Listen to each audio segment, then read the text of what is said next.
ਵਿਖਾਵਾਂਗਾ ਜੇ ਬਚ ਜਾਓ ਤੇ ਫਿਰ ਸੀ ਇਹ ਅਸਾਂ ਸਾਨੂੰ ਫੇਰ ਨਹੀਂ ਕਰਵਾਇਆ ਨਾ ਅਸਾਂ ਅੱਲਾਹ ਦੇ ਫਜ਼ਲ ਨਾਲ ਇਹ ਸਾਰੀ ਇਹ ਇੱਕ ਇਹ मैं अपनी क्यादत की तरफों अपने मुस्लिम लीग नून की तरफों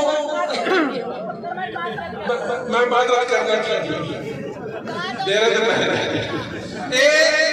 जड़ी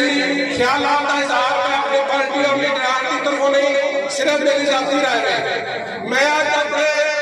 पंडाल दसना चाहना कि खुदा की कसम सारे मुनाफत करते हैं मैं मुनाफत करके नहीं हूं ना मैं मुनाफत करना होता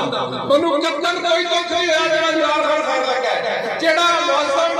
शहीद होया है फौत होया ओदा जाती तौर पर सानू गम भी है और सानू अफसोस भी है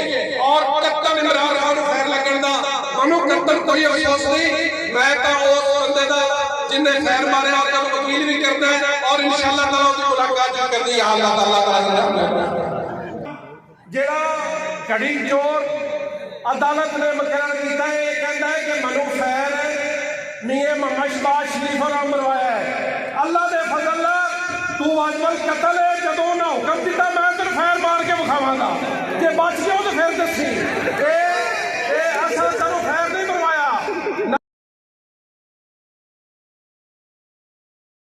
खैर मार के विखावांगा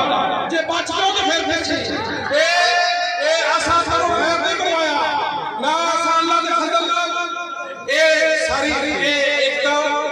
मैं अपनी क्यादत की तरफों अपने मुस्लिम लीग नून की तरफों मैं माजरा करना जड़ी ख्यालात का इजहार मैं अपनी पार्टी और लीडरान की तरफों नहीं सिर्फ मेरी जाती राय है। मैं आज अपने पंडाल दसना चाहना कि खुदा की कसम सारे मुनाफत करते हैं मैं मुनाफत करके नहीं हूं ना मैं मुनाफत करना होता मनु कत्तन कोई दुख नहीं है जेड़ा इमरान खान खान लगा है जेड़ा मुअज्जम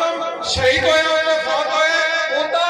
जाती तौर पर सानू गम भी है और सानू अफसोस भी है और कत्तन इमरान खान खैर लगन दा मनु कत्तन कोई अफसोस नहीं। मैं तो उस बंदे दा